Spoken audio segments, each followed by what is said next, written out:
To welcome our special guests this evening, Congressman Jerry Moran, Congresswoman Nancy Boyda, Secretary of State Ron Thornburg, Treasurer Lynn Jenkins, Insurance Commissioner Sandy Prager, Senate President Steve Morris, Senate Majority Leader Derek Schmidt, and especially we'd like to welcome this evening. We are very pleased to be joined this evening by Senator Baker's wife, Kansas' own Senator Nancy Kassebaum Baker. Senator Kassebaum Baker.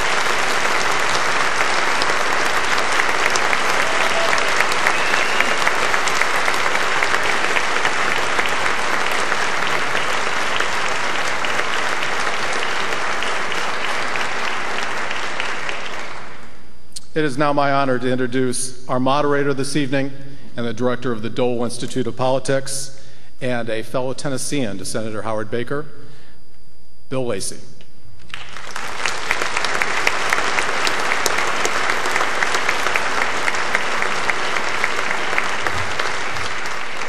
Thank you very much, Stephen. It's great to see all of you here tonight. Thank you so much for coming out. Tonight, Public TV, KTWU in Topeka will be shooting tonight's program, and you'll be able to watch that on TV again later if you want to watch it and make sure you get all the detail that you might miss tonight. In the early 70s in Tennessee, a college student had the opportunity to meet his first major political figure, Senator Howard Baker. Attending Rotary Club with my dad, who's with us tonight, I was quite impressed. Over 30 years later, I'm more impressed than ever. Senator Howard H. Baker has had an exemplary career of public service, and that is why he is being honored here tonight by being selected for the Dole Leadership Prize. The Dole Leadership Prize is awarded annually to an individual who promotes involvement in politics and civic engagement and who proves the phrase, "politics is an honorable profession," is not an oxymoron. There is no better choice for this award than Senator Howard Baker. Howard Baker served in the Senate, served as President Reagan's Chief of Staff, served as Ambassador to Japan, and perhaps quite significant to all of us, he also showed excellent judgment in creating a partnership in 1996 with Kansas's own favorite daughter, Senator Nancy Kassebaum.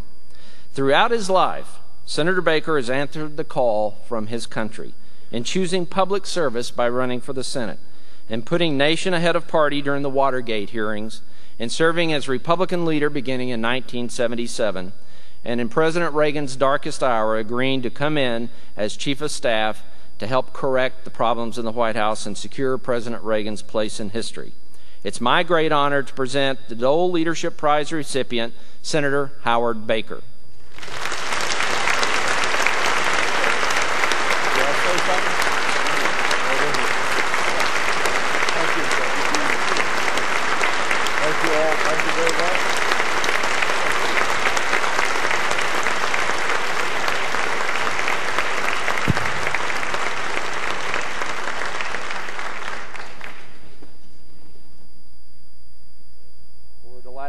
At the University of Kansas, Senator. Bill, thank you very much. It's a real honor to be here. I'm delighted. Great. You've had a long relationship with Bob Dole. Tell us a little bit about that relationship. Well, I have had a long relationship with Bob Dole. I knew him, of course, before he came to the Senate, when he was a distinguished member of the House of Representatives. But I really got acquainted with him, of course, after he was elected to the Senate. And I remember so vividly the night that the Republicans gained control of the Senate. And I called Bob Dole, and I said, "Bob, just think, you're going to be chairman of the Finance Committee."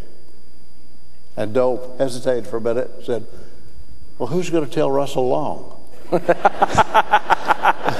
Who was the longtime Democratic chairman of the Finance Committee. And there are some days when I thought nobody told Russell Long, but Bob was a distinguished member of the Senate from the very first, and especially he was a great chairman of the Finance Committee and later as Republican leader. And he is delighted that you were willing to accept this prize tonight. So well, it's a double honor for me because Bob and I, as I say, go back a ways and we're good friends. And matter of fact, I called him just before I came out here and thanked him for the honor and expressed the determination not to do anything to sully his reputation. Well, Senator, you first ran for the United States Senate in 1964, a very tough year for Republicans. It certainly was, yeah. You were elected in 1966. You were the first Republican senator from Tennessee since Reconstruction. Tell us a little bit about your desire to get into public service and about those early campaigns. Well, you know, it is true. I ran in 64. Actually, it was a pretty close race, and I think I might have won that race even in that bad year for Republicans, except that Barry Goldwater, whom I revere and respect, came to Knoxville, my hometown, the headquarters of the TVA, and offered to sell it. And I saw my chances of being elected to the Senate go right down the tube. But seriously, it was a bad year, and honestly, it was for the 2 years remaining in Estes Kefauver's term, Senator Estes Kefauver, who died in office. So I had the unique opportunity of running again in 2 years, and was elected then in 1966. So it's been a great honor and a great privilege for me to serve in the Senate from Tennessee and to have the chance to speak for my state and that distinguished body. Mm-hmm. Well, you were probably came onto the national scene at the time that you were selected as a ranking member of the Senate committee that conducted the Watergate hearings. That must have been a very interesting time in history. It certainly was. And it's even today, when I think back on it, I get shivers. You know, it was a terrible time. And I really did not look forward to that. And to this day, do not know how I became vice chairman of the committee, except that Hugh Scott was the Republican leader. He got to choose the members of that committee, the Watergate Committee. And there's some who say, I do not believe it for a moment, there's some who say that I was named to that committee in punishment for having run against Hugh Scott. But in any event, it was an extraordinary time. And I remember the day that I found out about it, I was with the Senate delegation in Moscow. And we were at Spaso House, which is the U.S. Embassy residence in Moscow. And some attendant came and told me that Senator Scott was on the phone. I took the phone call, of course, and Hugh said he wanted me to be senior Republican on the committee. And I laughed. I said, surely not, Hugh, you know, but in the long term, I quickly agreed to do it. I did not relish the thought, and I didn't really think it would amount to much, but that's how it began. I also remember there's a time I frankly thought that the whole Watergate affair was a dirty trick by the Democrats to try to embarrass Richard Nixon, but it turned out otherwise. You obviously were in the kind of situation that many public servants face during their career in terms of balancing what was right for the country versus a partisan political loyalty and responsibility. Once it became clear to you what was going on here, how difficult was it to balance? Well, it was pretty difficult, but on the other hand, if you really parse it out, in all candor, I must tell you, it was after I made the decision, it was not difficult at all. Would you give me just a minute to tell you how that happened? Please. As I say, I began those hearings as senior Republican on the committee. And the first thing I did just about was to call President Nixon and say, Mr. President, I'm going to be senior Republican on this committee, and I'd like to come down and speak to you. But he quickly agreed to that. And I went down to the White House. Actually, he kept an office in the old executive office building. That's where we met. And I said, and we discussed the situation generally. And then I said, I just wanted you to know that I will protect your interests as senior Republican. And that ended the conversation pretty well. And then I said, by the way, John Mitchell, who was then Attorney General, and I have been friends for a long time, and we did some legal work together, my firm and his firm, and I do hope he doesn't have any problems. And I remember vividly that Nixon looked at me and sort of lowered his voice and said, well, he may. And the light went on in my head, and I thought, you know, Baker, you better just put your head down and follow the facts wherever they lead you. You don't know as much about this as you thought you did. And that indeed is what I did.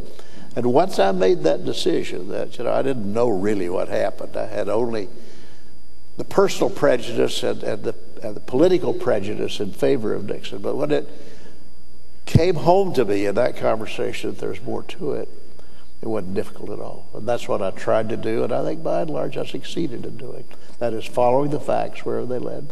At what point did you, other than that first meeting with the president, at what point did you really realize what a mess that the nation was in? Yeah. Well, that was more grand, I guess, than I would choose to describe it, because I still did not think it was going to be a major event.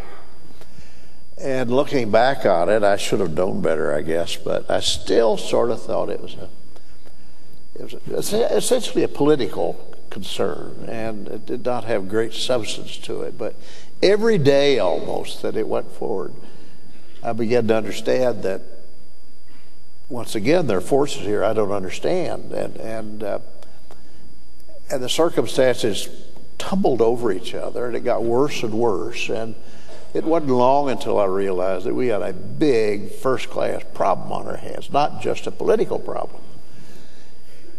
And by then, the White House was mad at me, and most of my colleagues in the Senate on the Republican side were sort of grumpy. But it turned out to be right, and before it was over, almost all Republican colleagues in the Senate were in support of the job that we were doing in the Watergate Committee. Now, one of the things that you did when you first came onto the scene during the Watergate hearings, you introduced an individual who later became a prominent senator and who you've been connected with recently in the newspapers, Fred Dalton Thompson. That's right. Fred Thompson was minority counsel, meaning chief lawyer, on the Republican side of the Watergate Committee. He was at that time an assistant U.S. attorney in Nashville. I don't think anybody had heard of him. But as senior Republican, I had to pick the counsel. And I got recommendations for distinguished jurists, judges, professors. And I listened to the recommendations. I thought, Baker, you better pick somebody you already know, somebody you already trust. You don't have time to get acquainted with these luminaries of the legal professions. So I picked Fred. And it turned out to be exactly right. Fred did a spectacular good job, and I confess, I hope Fred runs. I encourage him to run. I called him up recently, and I said, now, Fred, I'm going to send up these trial balloons about you running for president. And I'm going to keep setting up these trial balloons until you tell me to stop. And so far, he has not told me to stop. So. But Fred is an extraordinary person. He's an extraordinary personality. I think he would be an extraordinary candidate and a very, very great president. Let's talk. And by the way, my wife Nancy's here in the audience. Everybody knows Nancy, I guess, but she's a remarkable woman in many ways, and she's for John McCain. But that's okay. It said no place in the wedding ceremony that we had to support the same person for president. So, so we just do our thing. Great. Looking back now, it's over 30 years ago. Watergate had just tremendous impact, especially on my generation of political strategists. I mean, share your thoughts about some of the changes that you think that what happened at Watergate and what followed that created. Well, Bill, that's a good question, and one I've not answered successfully in previous interviews, but let me try to put it this way. As in most things in politics, there's a good side and a bad side.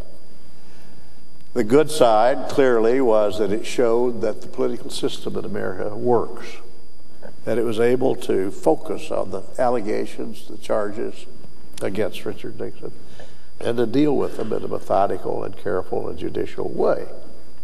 That's one of the good things. One of the bad things was that it created a whole corps of reporters who wanted to be the champion of this inquiry. And I think, even today, I think that the alleged transgression of political figures is often exaggerated in an effort to analogize it to Watergate. And I don't think you'll see an analogy to Watergate in my lifetime. But in any event, that's one of the bad things. One of the best things that happened was that the system not only performed, but it recovered. And we were able to continue doing the country's business, so to speak. We were able to continue with the political system, that is, two-party system as we know it, and not be put off or disillusioned to the extent that people dropped out. More people participate in politics now than before Watergate. So that's all the good sides here. But it's a balance, you know. On balance, I just as soon it had happened. But now that it has, I think they're major achievements by the political system when it was over. You were elected Republican leader. It would have been minority leader then in 1977. What was your thought process in terms of wanting to lead the Republican Party in the Senate? And you had mentioned previously that you'd run once before, but kind of tell us a little bit about that effort. It's hard to describe, Bill, because my children asked me that, and my late wife Joy asked me that. Why do you want to do that? And many people have asked me, but the truth of the matter is that in the Senate, there's one central figure. There's one leader. There are many senators, and they are independent personalities, but traditionally the Republican leader or the Democratic leader have the opportunity and indeed the obligation to set the agenda for the Senate.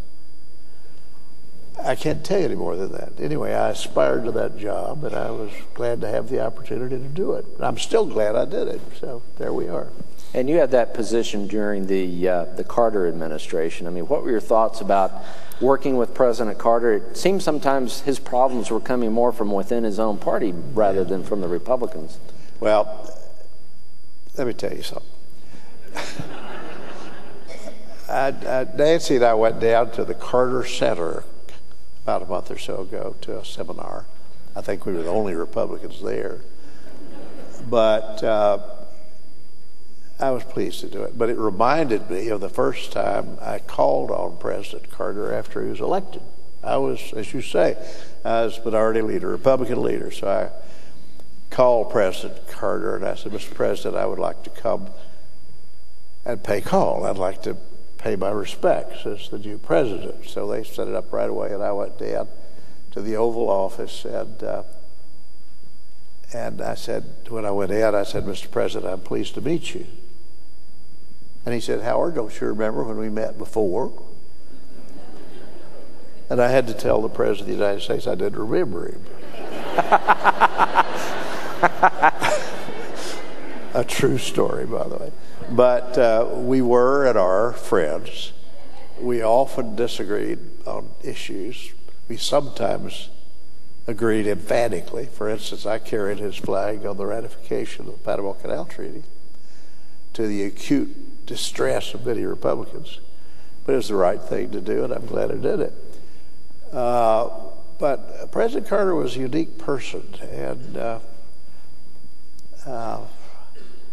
he served at a unique time. That's as far as I'm going to go with it. Okay. In 1980, Ronald Reagan ran for president, was elected in a landslide, and a Republican Senate was swept in, I believe, for the first time since 1956, and you were the Senate Majority Leader. That's right. That's right. What did you think about that at the time? Did you ever feel that was... At what point in that election cycle did you think that might actually happen? No, I don't think I ever thought that until it actually did happen. And my little story a minute ago about calling Bob Dole was exactly what happened. That is, you know, I was surprised. I think the world was surprised that Republicans had gained the majority in the Senate. Honestly, the Democrats, I think, thought they were in the permanent majority, and they were just really surprised. But President Reagan was truly a remarkable man. I ran against him for the presidential nomination, the Republican nomination in 1980. Actually, what happened was I was running in the primaries, and he was running in the primaries, and everybody else I know was running in the primaries. And including Bob Dole. Including Bob Dole. And at some point, I just thought, you know, this isn't going to work. And I called Governor Reagan then. I said, Mr. Governor, I'd like to enlist in your campaign. And I did. And he appeared grateful. It may even have helped. There's some who have still not forgiven me for that, and I will not name names, but it's true. But, we can get off on Reagan as long as you like, but I have an enormous admiration for him. And I think he's a very special president. Talk about, and I want to come back to your service with him later, but talk a little bit about that first 4 years, what it was like being the Senate Majority Leader, working with the President, in a very different style of leadership. Well, it was. And as you pointed out earlier, Republicans had not had a majority in the Senate, therefore had not had a Republican majority leader since Bill Nolan of California in the 1950s. 2 or 3 things happened. I don't think any of us anticipated, but the first was Republicans in the Senate, by and large, gave me the opportunity to put my own brand on that and to invent the modern Republican majority in the Senate. Bob Dole was one of those who was an ardent supporter of the program that I proposed, and I will be always grateful for that. But the most important thing to me, looking back on it, is that there was not a soul in the Republican Senate delegation who had ever been in the majority before, except Strom Thurmond, who was a Democrat at the time. But the Republican majority let me do things that I cannot conceive of them doing now. They let me not only set the agenda for the Senate, by and large, and make committee appointments, which they did, but pronounce on Republican policy, which I had no right to do. But it was a unique time, and till this day, I'm eternally grateful to Republicans in the Senate and the Congress for giving me that opportunity. But they did, and I hope that I did a pretty good job with it, but it was a tough job, really tough. It is the second most important job in Washington. That is being majority leader of the Senate of the United States. Not second to anybody else. And the Vice President will fuss at me about that, but it's true. And it's not only a bully pulpit, as Teddy Roosevelt used to say, but it also has real power. In the House of Representatives, as you probably know, Bill, they have a rules committee that by vote of the committee decides on the agenda and the timing of debate. In the Senate, the majority leader is the rules committee. There was not a single time, I'm sure this is right, I cannot remember anyway, a single time when I decided on what was going to come up, and maybe more important, what was not going to come up, and established the timeline for doing it. Not a single one objected. I can't imagine that today, but that was, it gave me special opportunity. And I hope it gave me an opportunity to put a modern Republican stamp on a Republican majority leader's job in the United States Senate. Well, you certainly kind of set the model for the individuals who followed that. Well, Bob Dole followed, and Bob elaborated it still further and very successfully. But Bob and I together, in sequence, were able to, I think, create a situation in the political firmament, in the Senate certainly, where there was a recognizable technique for Republicans to lead the Senate. And I think that was a great achievement. You decided not to seek re-election to the Senate. What was your thought process behind that? Were you just, at that point, had you been involved so long that it was just time for a change of pace? No, it was 18 years I'd served, and I have no recommendations for anybody else who served 18 years, but in my case, I decided that's long enough. And I thought, well, I'm not young, but I'm young enough to do some other things. So I went home, practiced law, and served on a couple of boards. I enjoyed that enormously. And then President Reagan called. It was not the high point of the Reagan presidency in 1987. That's exactly right. And asked me to be his chief of staff. And I had no idea that I would do that. He asked me to come to Washington. I marshaled all my arguments for why I couldn't do whatever it was he wanted me to do. He didn't say what he wanted me to do. And I got to Washington and was met at the airport. It was the national airport, and taken to the White House with the White House car. And they took me in. One of those wonderful White House butlers took me in and took me to the little elevator that goes up to the third floor where we keep presidents. And when the door opened, there stood Ronald Reagan, who said, "Howard, I needed you chief of staff, and I want you to do it." And I heard myself say, "All right." And there went my good intentions and the logic of the moment, but I have no regrets. I'm glad I did that. Well, the persuasive power of the president is pretty well known, Senators. Especially that one. Especially that person. Yes, sir. That's right. Yes, sir. Well, to put this in context, because I want to explore this a little bit more, to put this in context for everyone, this was really the darkest time in the president's presidency. I think it was. Yeah. Very successful president by most standards, but embroiled in the Iran-Contra scandal.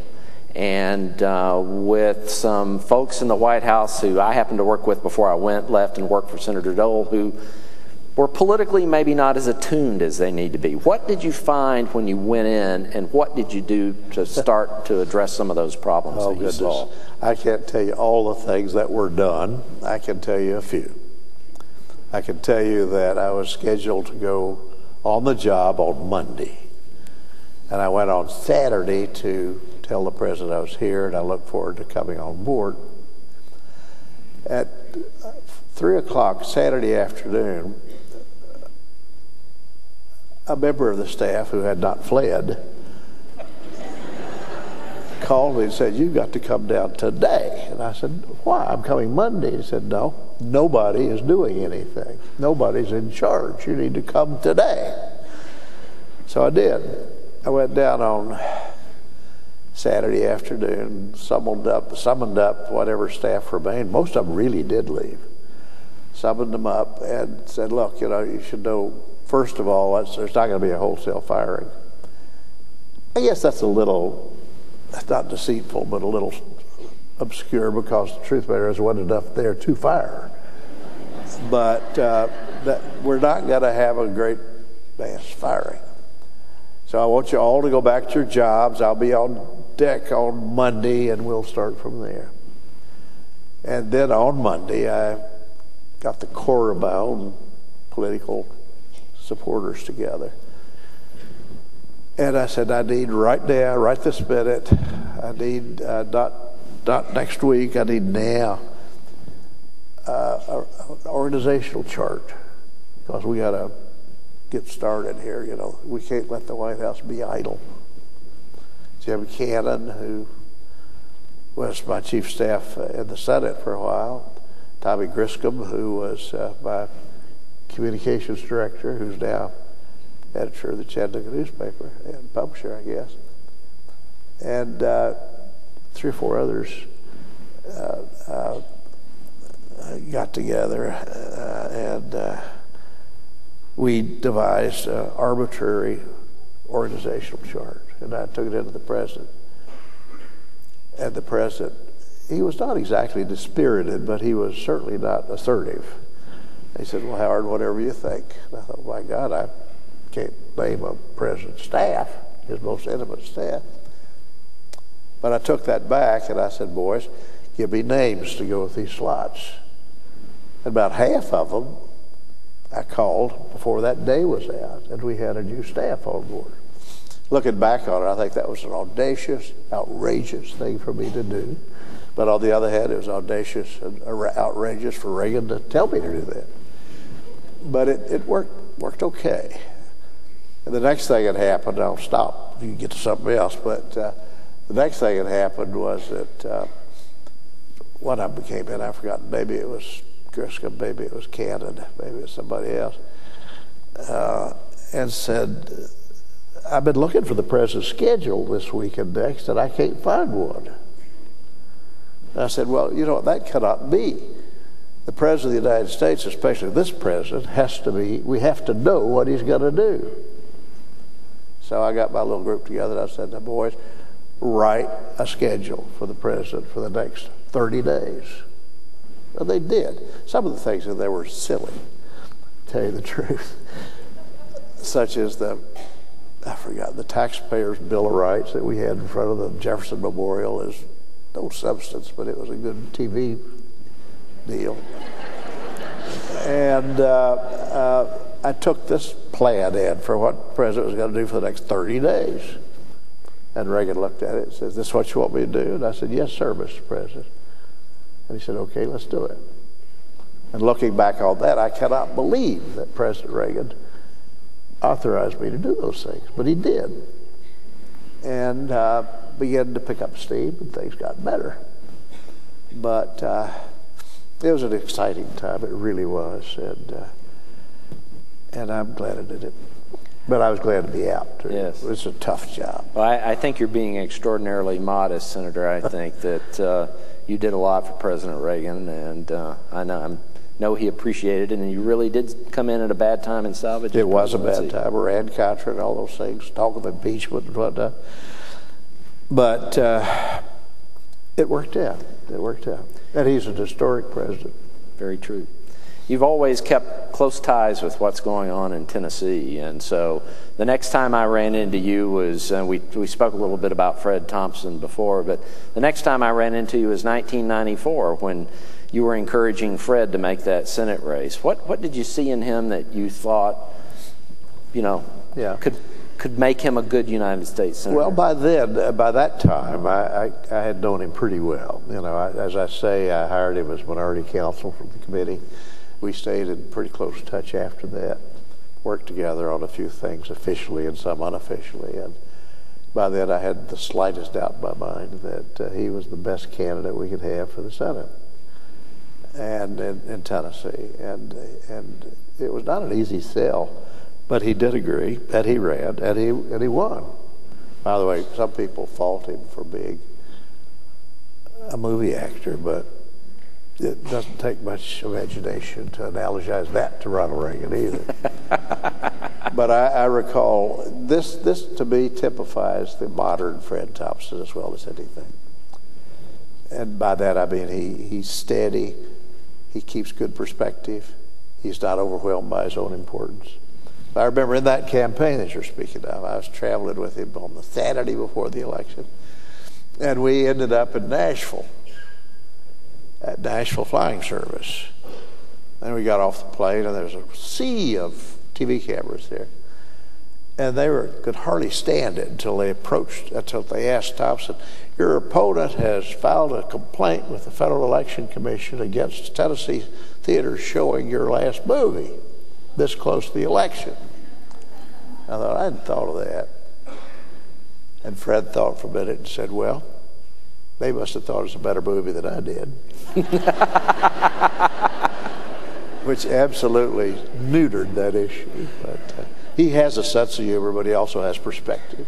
And that emerged from the days I first recommended him for appointment as Assistant U.S. Attorney. One of the things he did in that campaign, for those of you who aren't aware of it, is he drove around a red truck all across the state of Tennessee. I was wondering, were you riding in the truck with him? No, I was not. Okay. I said, "I'll do a lot of things, but I'm not going to ride your truck." I get car sick, and I didn't want to do that. But he still has the truck, by the way. Yes, that's what I understand. That's right. I understand. Well, in 1996, you decided to form a new partnership with Senator Casaubon. Tell us a little bit about that, because everybody's interested in hearing about that. I don't know why I should do that. She's here in the audience. She will have the last word, if not tonight, when we get home. But, we knew each other from our service together in the Senate. Our service overlapped to the Senate. And I remember calling her up one night. I hadn't been going out with anybody after my first wife died for a long time. And I called her up and said, "Nancy, would you go to dinner with me?"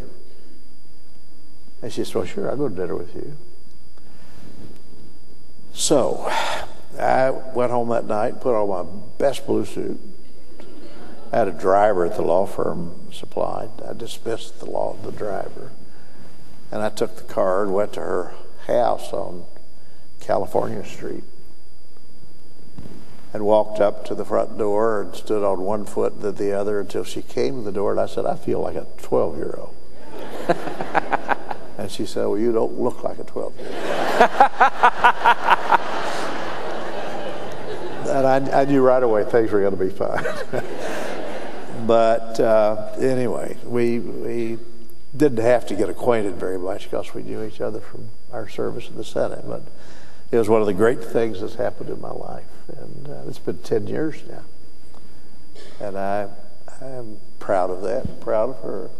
By the way, she and I were at an event in Tennessee this past week. It was a charitable event, not a political event, but we both spoke. It's the first time I can recall that I was scheduled to introduce her. It's an awesome responsibility. And she was supposed to introduce me. And it's an awkward situation, but we both did that. And when we left, one old fella that I've known since childhood came up to me and said, Baker, I voted for you every time you ever ran. But I tell you what, if she ran, I'd vote for her.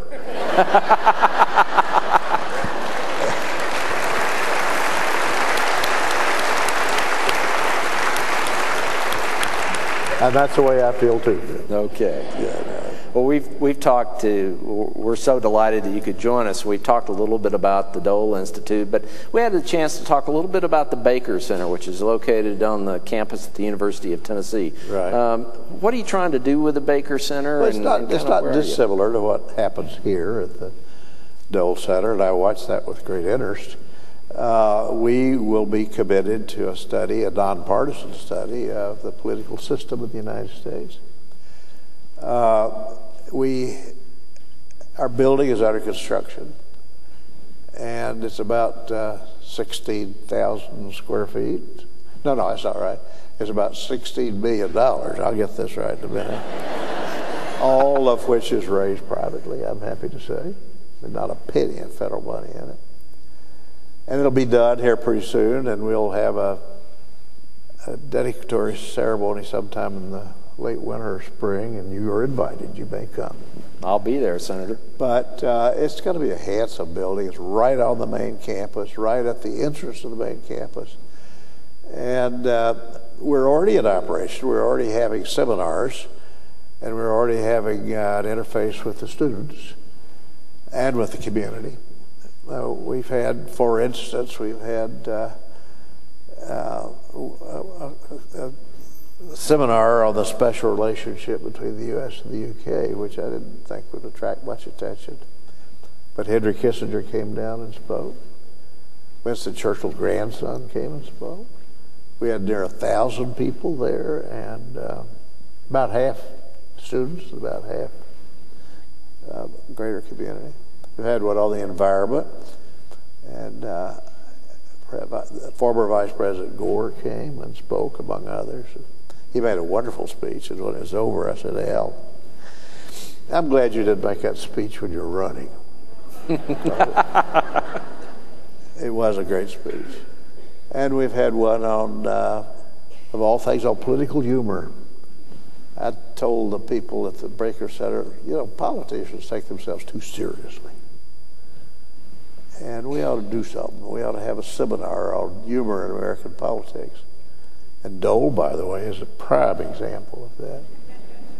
He's really very good at making a point with humor, and sometimes using humor as a rapier to fend off his critics. But anyway, we had that. PBS covered it, and it was well received. So we're in operation and have been for 4 years, but it'll be a great day when we get the building finished, and that ought to be in the spring. And it's the most impressive building. I've checked out your website. It's very beautiful. It is. One of the things that we, of course, do at the Dole Institute is we have the Senator's Archive, and we have all of his papers and artifacts, and I would encourage everybody to come over to one of our white glove tours and check that out. But we have a number of photographs there, and my favorite photograph is a photograph of a bill signing ceremony at the White House. And it's got President Reagan in the center. and he's signing a bill, and it has all these dignitaries behind him, including Senator Dole. They're all looking on. And then on the far side, there's Howard Baker with his camera taking a picture of what's going on.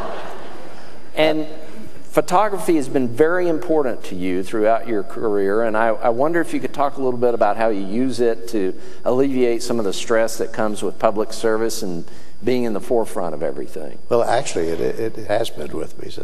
Well, I started photography at the Boy Scouts when I was 12 years old. And I started as soon as I discovered that I wasn't very good at tying knots. And I was looking for some other merit badge and struck on photography, and it's been with me ever since.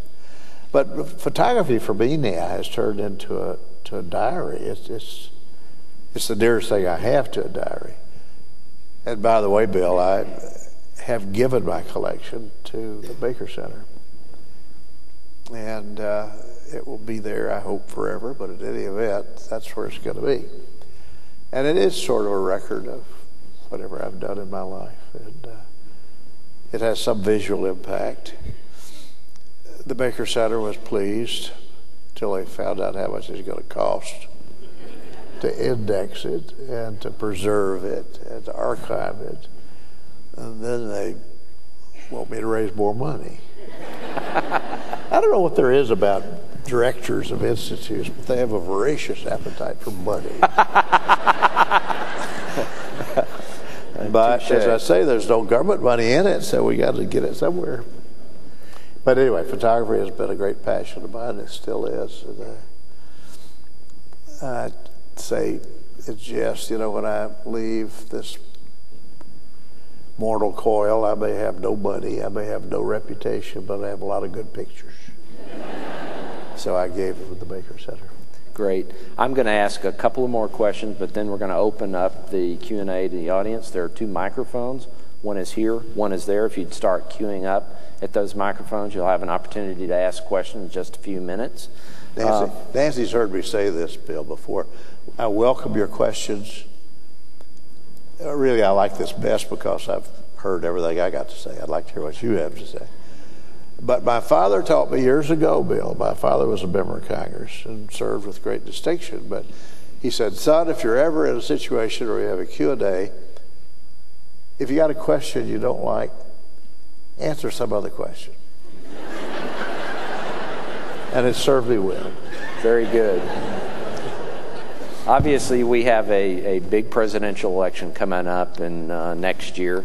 Kind of give us your thoughts about the candidates on each side and how you see maybe that playing out. Well, it's too early to tell. It really, really is. That's not an evasion.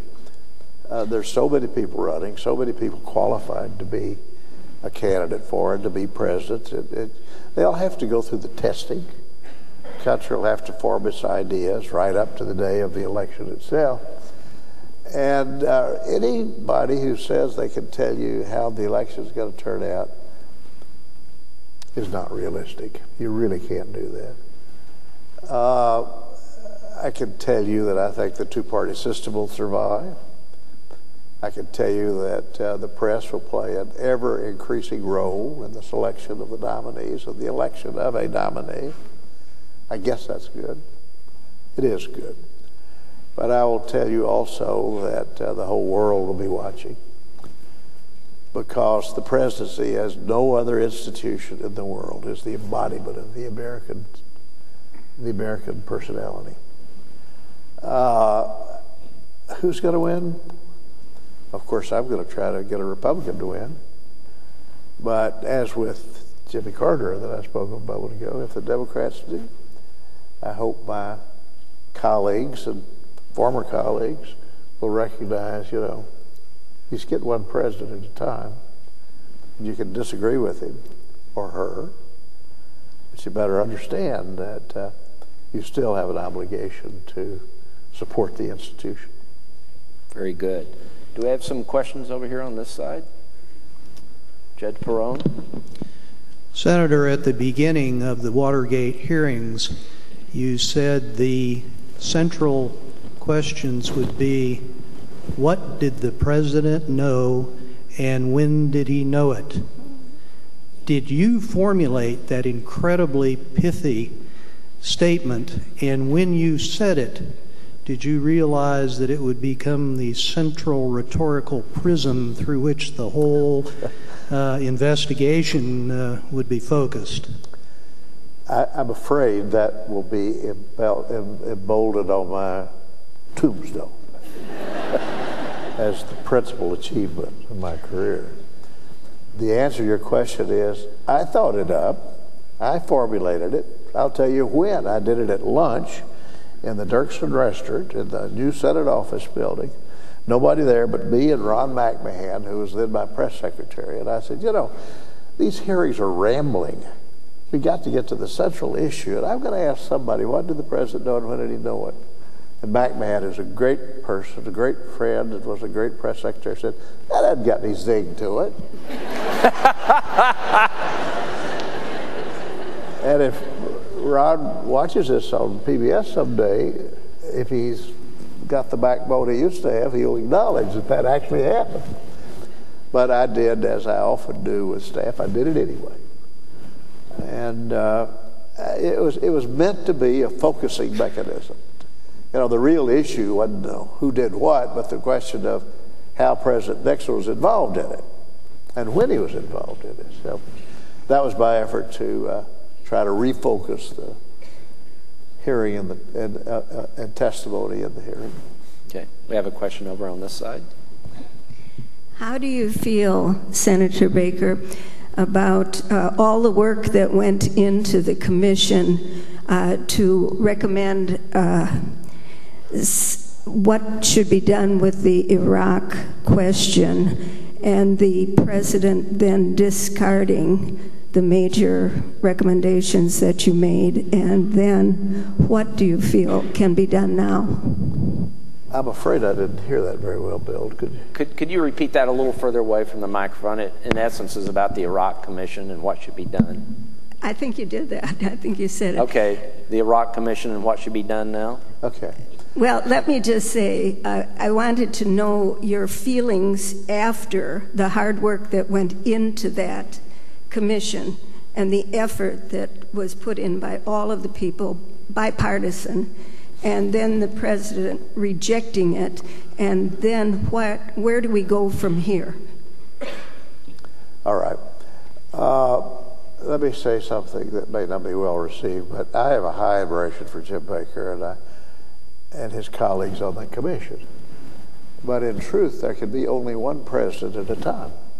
He has the sole constitutional responsibility for setting American foreign policy and being commander-in-chief of the armed forces. He may not like what he says or does, but that's what it is. And I admire the report. I don't think the president ignored it. I think that most of it he did not adopt.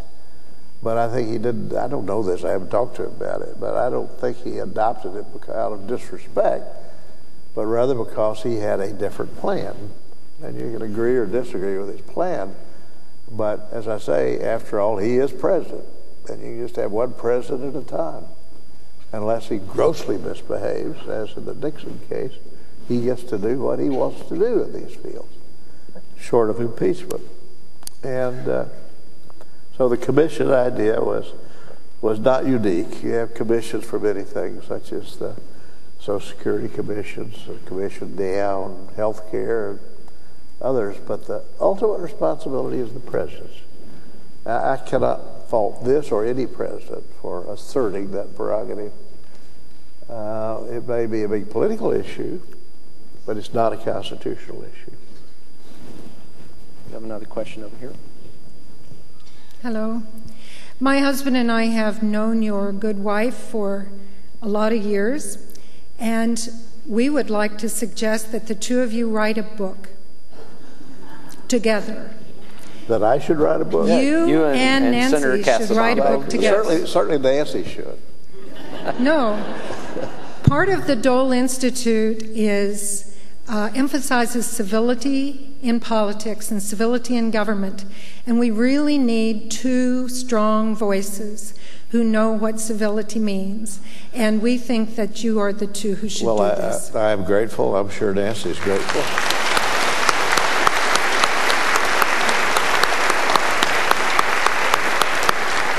But before she replies, as she may do, let me say that someone asked me the other day, "Why don't you write a book?" And I said, "Because too many of the people I know are still alive."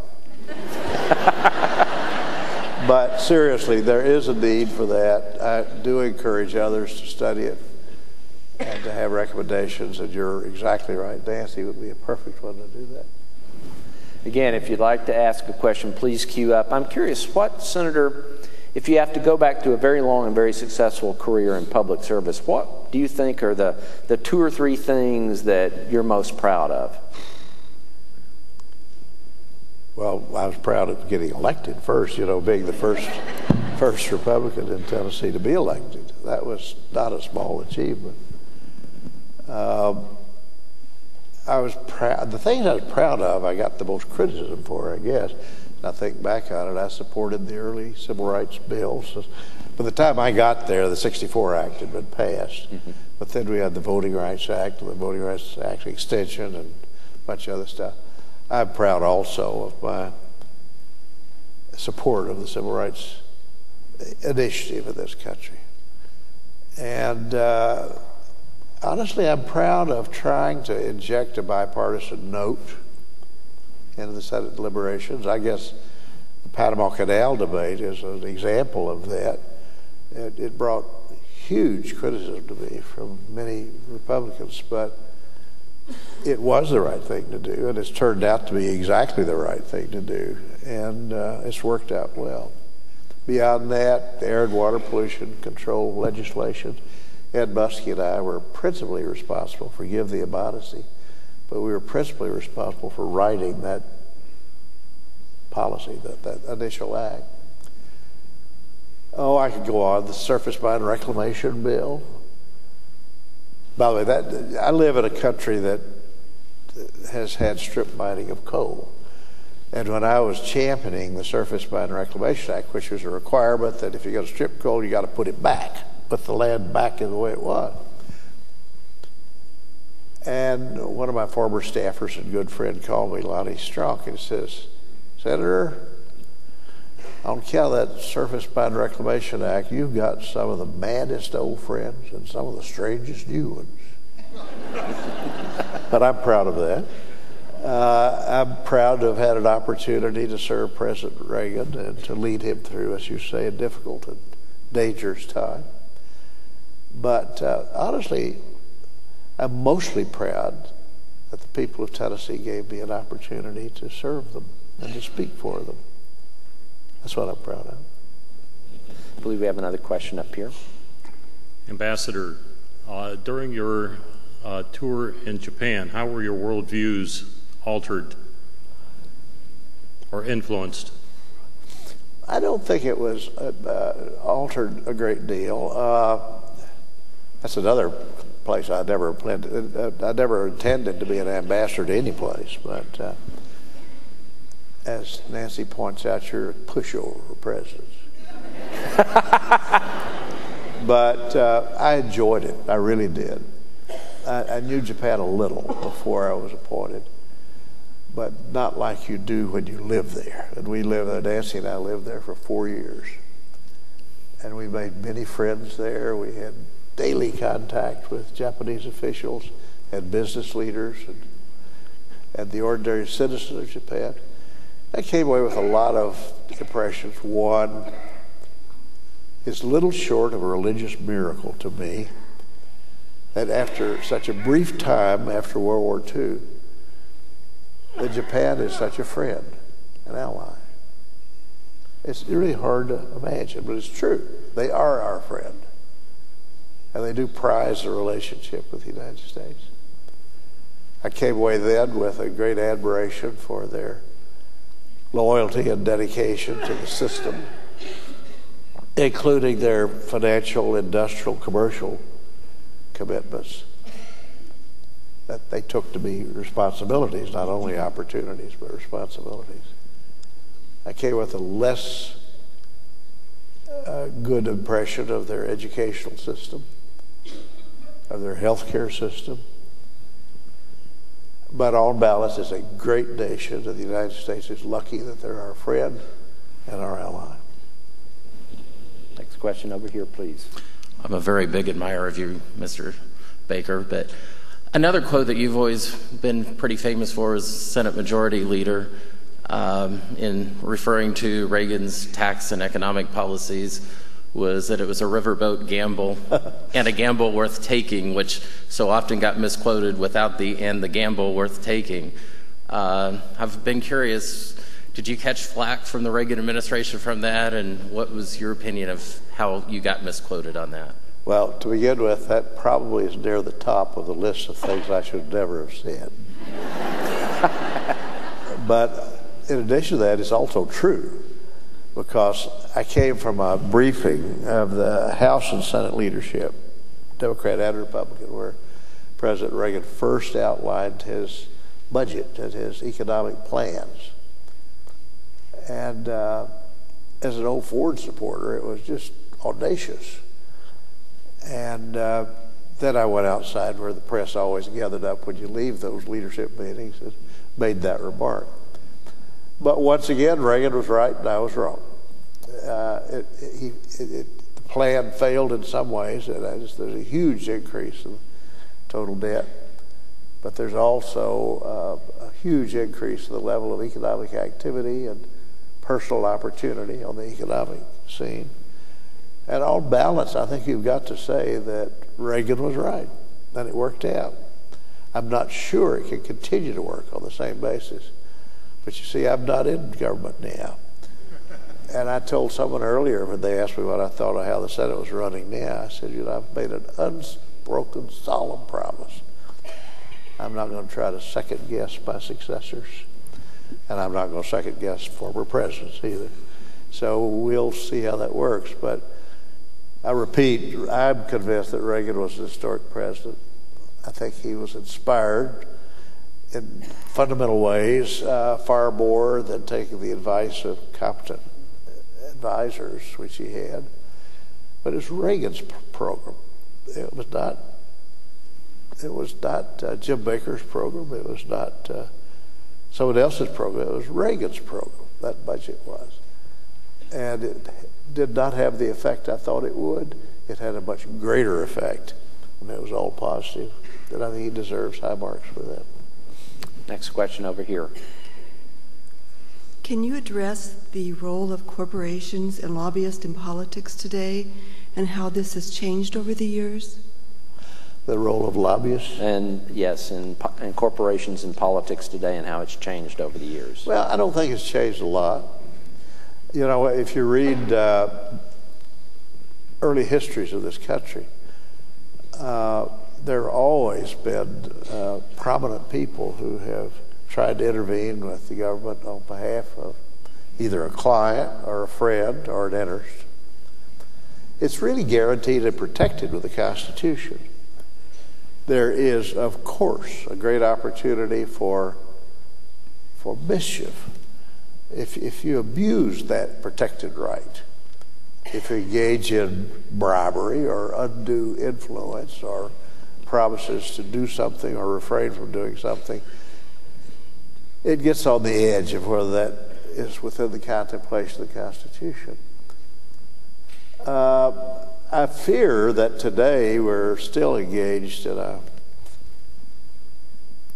an effort to so regulate our interface with the government that we're going to diminish that authority.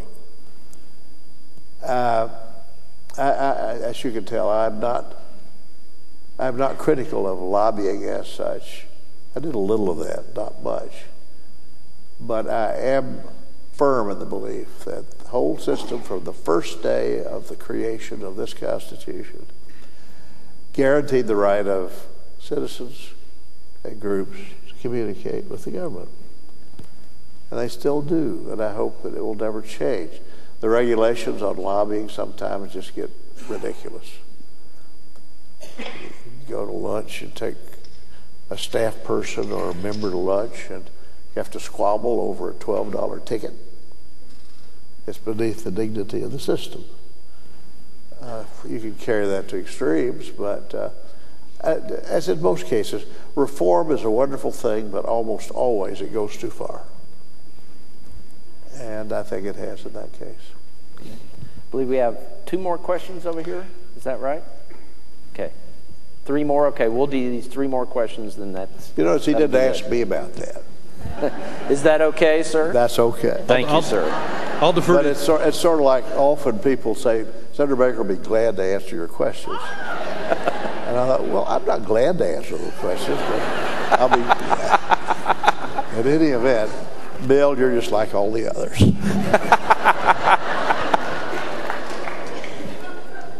Well, that concludes my question then, Senator. Thank you. Senator, I'd like to take you back to the time you spent as the ambassador to Japan. Tempted as I am to ask you about Iraq, if you were advising the president now or a future president, what would you advise for policy around the Pacific Rim from your vantage point that you had as ambassador to Japan? Thank you. Well, that gets very close to the commitment I've made not to second guess my successors. But I'll tell you this. Japan is the cornerstone of our foreign policy in the Pacific, our defense and foreign policy in the Pacific. Without Japan, you would have a very hard time carrying out American policy. You may or may not have conflicts with China now or in the future. You may or may not have a difficulty with Taiwan in the future. You may or may not have difficulties with the Korean Peninsula, North Korea in particular. But as long as Japan and the United States are allied together, that represents most of the GDP in the region, the gross domestic product, gross national product, most of the military capability in the region. And as long as you have that being executed in concert by 2 great nations, the United States and Japan, I think it minimizes the danger that you'll have a great conflict. Just a couple of points about the military side of it. Japan has a constitution that prohibits their engagement in war, which is what we call the MacArthur Constitution, which may change after 60 years, as it probably should. But most people, maybe not you, but most people don't realize that not only is Japan a great industrial power and a great democratic society, they also have the 2nd largest navy in the Pacific, only after the United States. They have a huge air force. They are a military power, and they are our friends, and we better be happy for that. I think the greatest challenge to American foreign policy, other than the Middle East, maybe greater than the Middle East, is to make sure that that situation doesn't get out of hand, to make sure that China, North Korea, don't advance their own ideas, points of view to the place where it destroys the order and stability that has been created by the Japan-U.S. relationship. I think it's going to be okay. I think there are good signs that China is emerging into a new era. I think I'm worried about North Korea ever as long as I've heard of North Korea. But I think that is a cock gun, and I don't know what's going to happen there, but that's a real problem. As far as the Middle East is concerned, I have no suggestion on how to approach the problem in the Middle East. You know, it has been a problem since the Middle Ages, since the Crusades.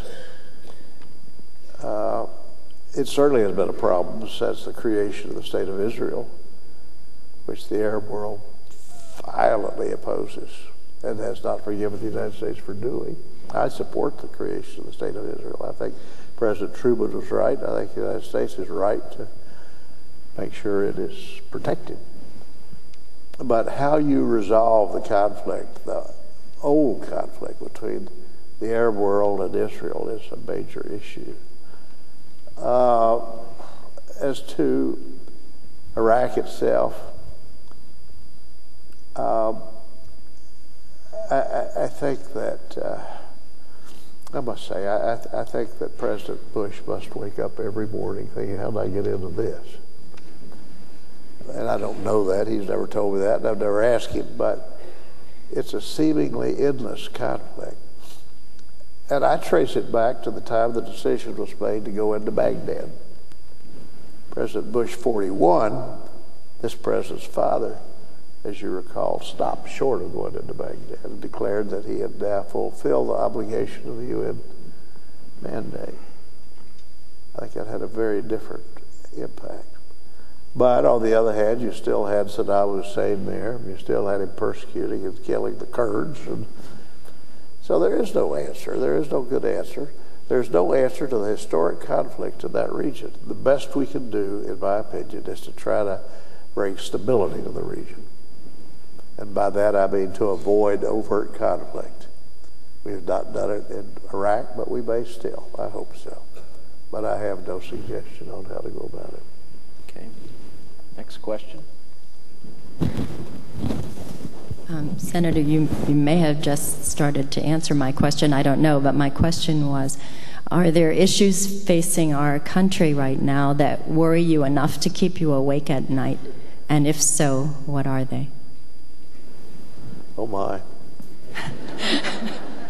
There are many issues. I must tell you, they don't keep me awake at night. I figure if I can't address those issues in the daytime, I'm not going to contribute. But I've already identified a couple. One, we must not lose, diminish, or impair the relationship between Japan and the United States in order to preserve stability in the Far East, in the Pacific. Number two, we've got to use restraint with the North Koreans.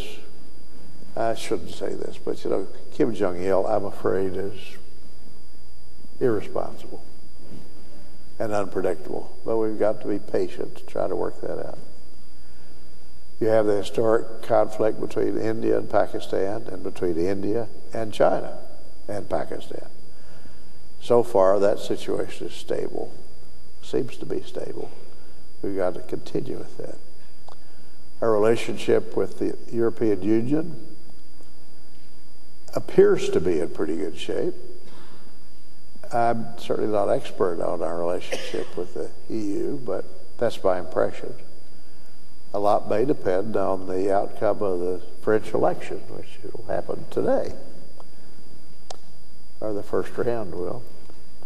And then you have Africa and South America. Nancy was chairman of the Africa Subcommittee of the Senate Foreign Relations Committee. Knows far more about Africa than I do. Knows many more people in Africa than I do. We traveled there a year ago, and it's amazing and gratifying to me in what high esteem she has held by people in Africa. She has not yet been to South America, although we plan to. I've been there many times. And it's a volatile country as well, but it does not have the same ethnic confrontation, religious and philosophical confrontation that you have in the Middle East. So I'm hopeful that we'll find a way to enlist our South American friends in a constructive dialogue and constructive policy. But it's going to take a special effort by this or some future Secretary of State. By the way, Cordell Hull was from Tennessee.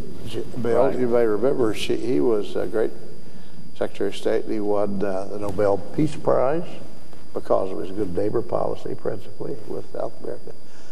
And you were talking about photography a minute ago. I was out on a Saturday afternoon taking pictures of country stores in Fentress County. And I found this wonderful little store with the inevitable Coca-Cola sign on the side that said Hull Store. And this is Cordell Hull's home country.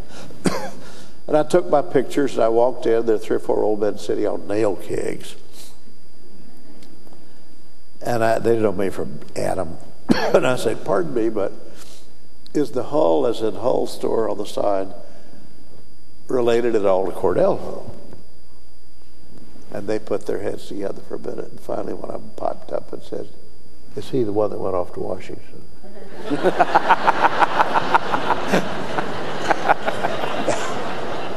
And I've told that story to every Secretary of State I've known. And it had a great leveling effect on their ego. I bet. We have time for, if you're up for it, Senator, one last question. One last question.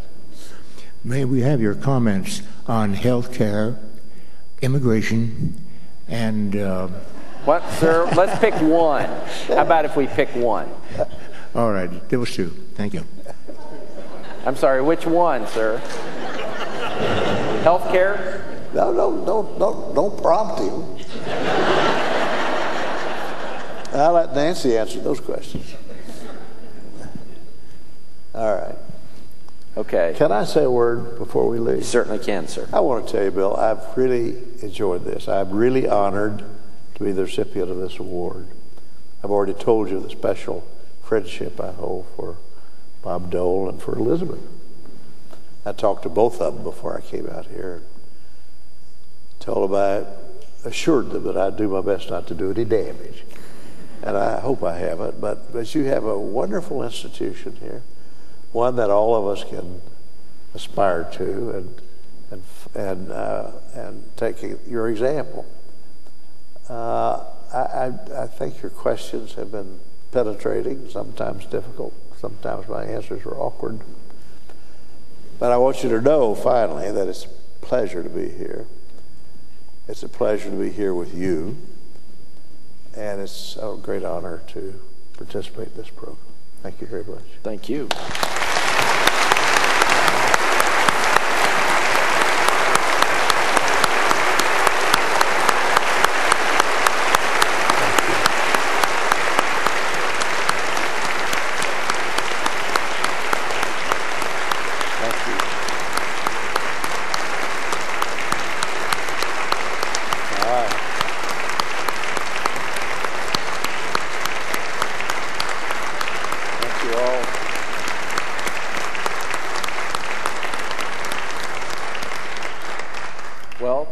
We have two last things I need to do. I want to mention again that this show will be re-airing on public TV in Topeka, and that's KTWU. And I also have the honor of presenting you the Dole Leadership Prize, Senator. Wonderful. Thank you, sir. You are very welcome. I'll put that in the bacon cover. Absolutely. Thank you very much. Hey, Bill. Great job, Senator. I have one last thing I have to say. Thank you all. Now, I have one final thing to share that's especially wonderful for the university. There is, and speaks volumes about Senator Baker. There's a $25,000 award prize that goes with the Dole Leadership Prize, and Senator Baker has requested that $25,000 be forwarded to the Landon Center for Aging at the KU Med Center.